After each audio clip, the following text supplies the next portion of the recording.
Before using this, I just want to show you, I have washed this one twice and I can't seem to get rid of the foundation part all the way, which is really annoying me because it's supposed to be easy to clean.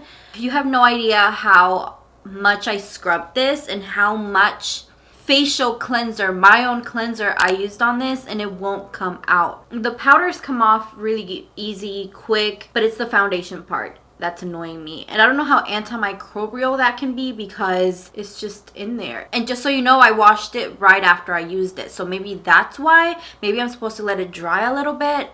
I don't know. So yeah, that's really annoying. You can clearly see there. Hello everyone, welcome back to my channel. So for today's video, we will be putting it to the test.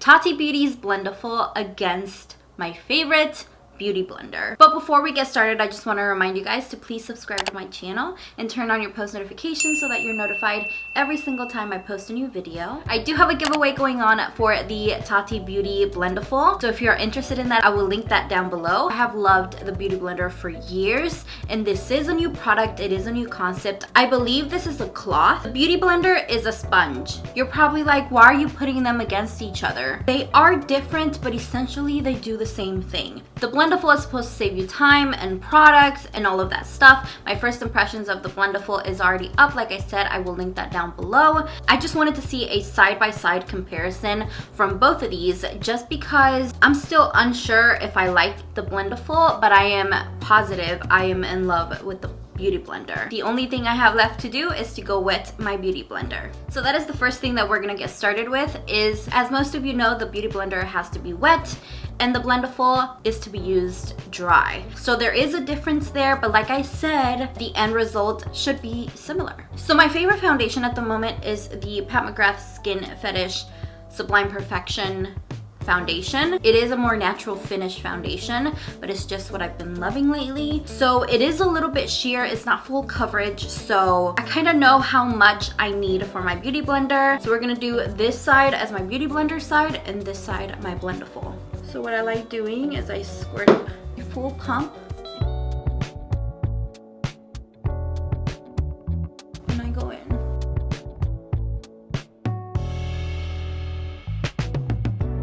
A little bit more, and I'm gonna dot this right here and on my forehead. So that was what, 2 pumps?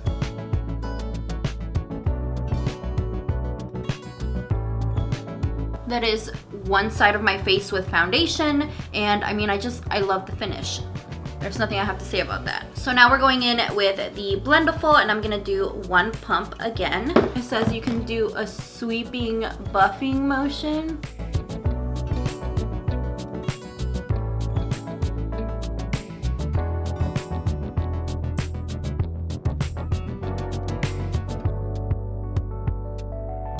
And now we're going in for a second pump, and I'm gonna dot on my forehead just like I did, and on my chin.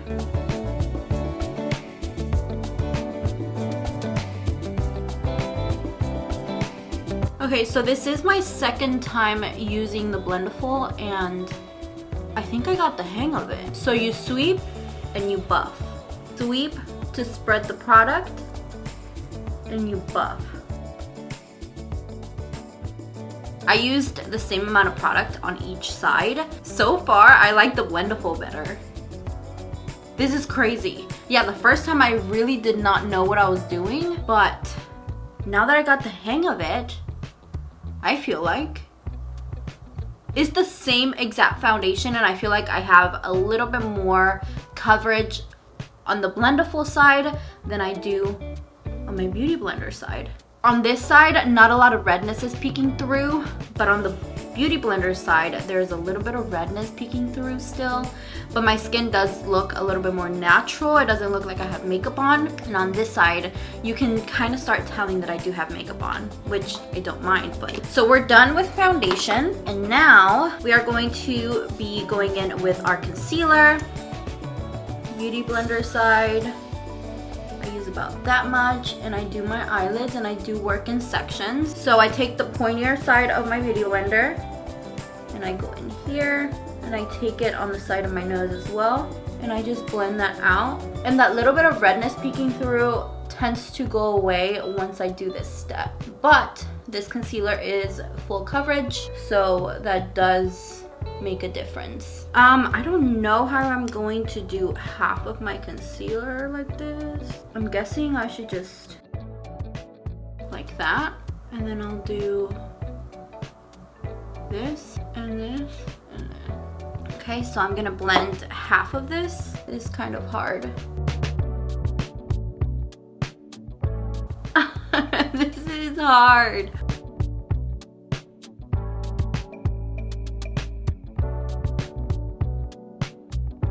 The Blendiful is just so much faster. I feel like I got foundation all over my hair. Okay, now for my under eye.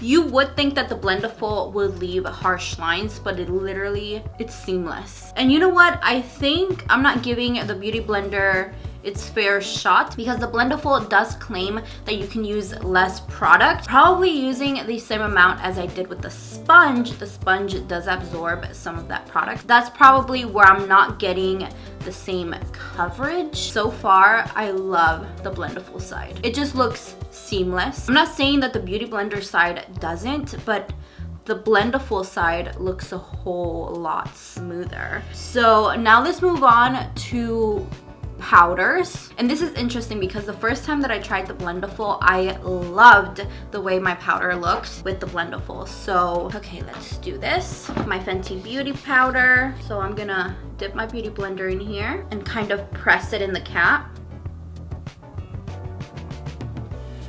And I just pat.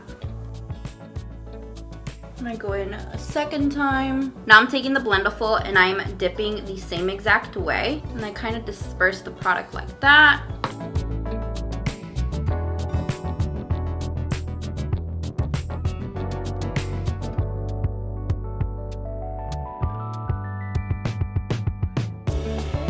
I feel like I can get closer into that crease that I have under my eyes with my Beauty Blender. But I feel like there's like a more even coverage with the Blendiful. And because the Beauty Blender is a little bit wet, I feel like my skin starts to absorb the powder a little faster and it sets itself. This one, as you can see, is still powder form.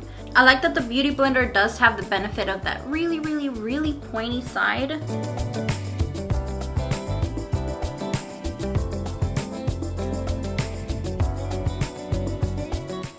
So I went ahead and did my eyebrows. Now I'm just quickly setting them and we can move on. After my foundation, concealer, and powder, I don't use my Beauty Blender for anything else, but you are able to use the Blendiful for contouring and blush and all that jazz. But I feel like it does work best with liquid contour. Every time I do my makeup, I don't contour necessarily. I just bronze up my skin every day. This is Blendiful. This is Beauty Blender. Which side was your favorite? The Beauty Blender retails for $20 and the Blendiful retails for $18, and you get a little touch-up Blendiful as well. And just to throw this out there, the Baby Blendiful does amazing with powder highlight. Just saying. It gives you that glass Instagram baddie look. So the winner for this versus battle is Tati Beauty's Blendiful.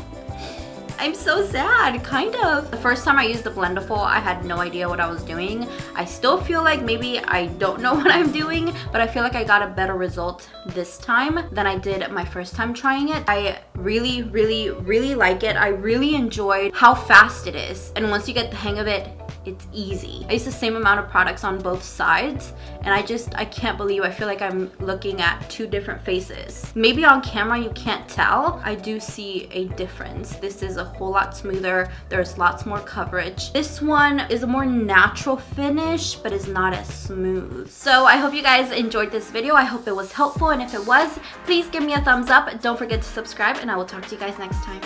Bye!